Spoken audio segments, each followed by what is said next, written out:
भारत की धरती पर कई राजाओं का राज रहा है।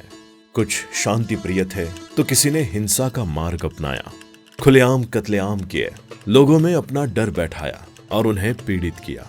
ये जुल्म थे मुस्लिम शासकों के, जिन्होंने क्रूरता की सारी हदें पार कर दी और भारत में रह रहे हिंदुओं को तड़पाया।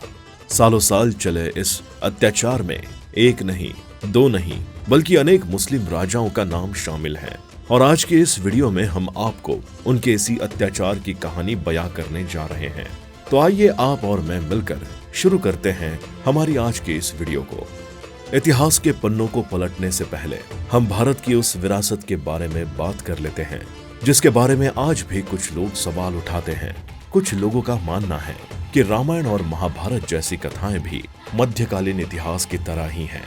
यानी रामायण में भगवान राम और उनके सामाजिक कर्तव्यों को लोग मेडिवल हिस्ट्री से तुलना करते हैं।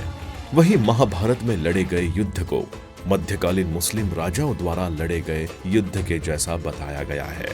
जब हम प्राचीन भारत की व्यवस्था पर नजर डालते हैं तो उस समय जो राजा होते थे वो सर्वसम्मति से शासक बनते थे और कोई भेदभाव नहीं किया जाता है।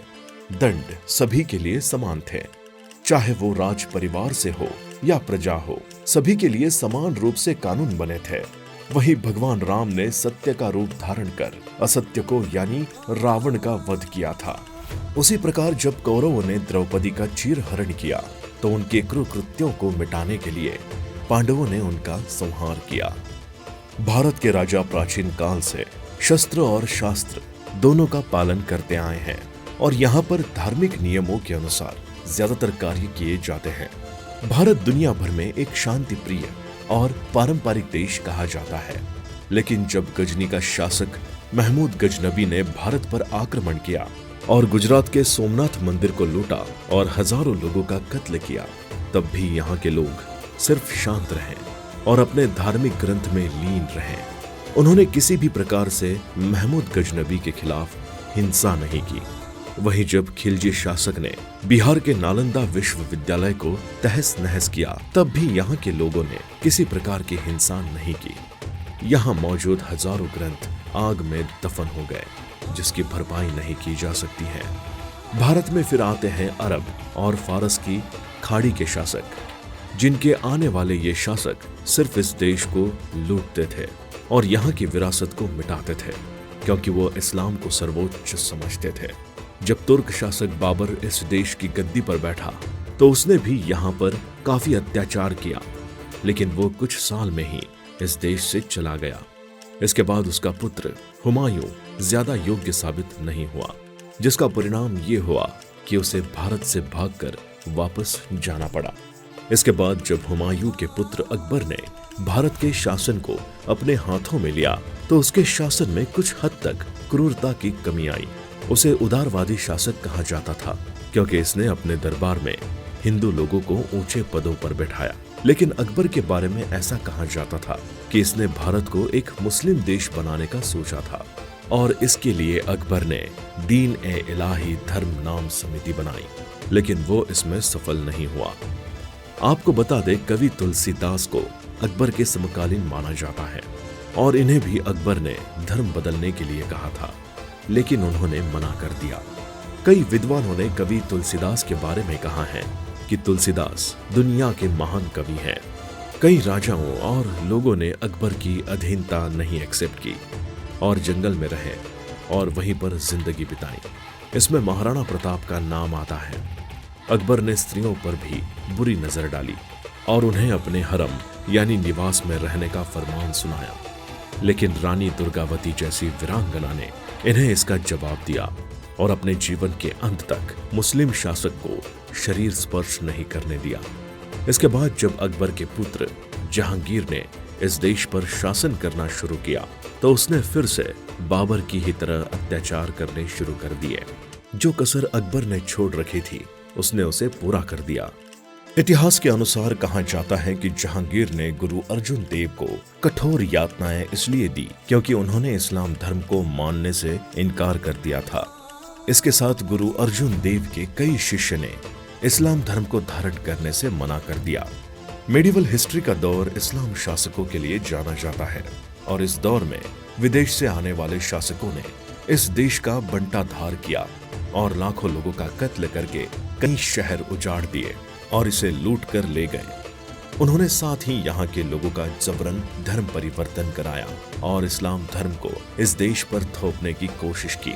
लेकिन इसी दौर में कुछ देशी राजा भी हुए, जिनमें शिवाजी और महाराणा प्रताप जैसे राजा थे, जो अपनी शक्ति और महानता के लिए जाने गए और उन्होंने इस देश के कल्चर और नियमों के अनुसार ही अपनी प्रजा से व्यवहार किया। इन्होंने न ही इस्लाम पर अपने धर्म को थोपा, न ही किसी मुस्लिम महिला के साथ दुर्व्यवहार किया और न ही उसके साथ अश्लीलता की, क्योंकि भारत की परंपरा और यहाँ का कल्चर ऐसा था। इस देश में कई राजा तो ऐसे तो अकबर से भी महान थे, जिन्होंने एक नहीं कई देशों पर शासन किया, लेकिन कभी किसी का आर्थिक, सामाजिक और धार्मिक रूप से शोषण नहीं किया। जब हम हिटलर की बात करते हैं तो उसे यहूदी धर्म के लिए काल कहा जाता है और यहूदी लोग आज भी उससे नफरत करते हैं।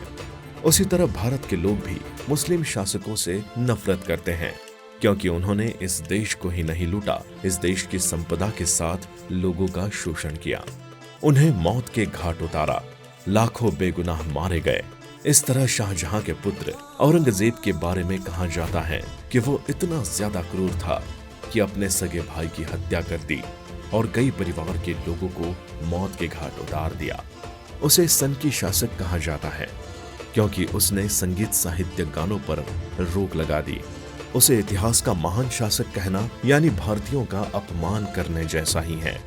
उसने फतवा ए आलमगिरी पुस्तक में अपनी सोच को उल्लेखित करता है, जिसे आज भी इस्लाम के कुछ लोग मानते हैं।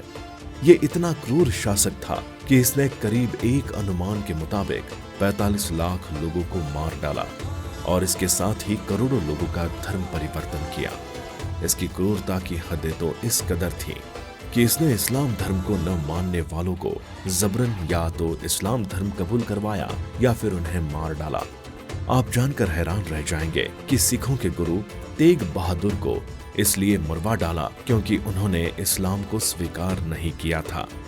वही गुरु के शिष्यों ने भी अपने प्राणों की आहुति दे दी। इसके साथ ही इसने कई बड़े राजाओं और हिंदू लोगों के साथ सिर कलम करने की बर्बरता की सीमाएं पार कर दी।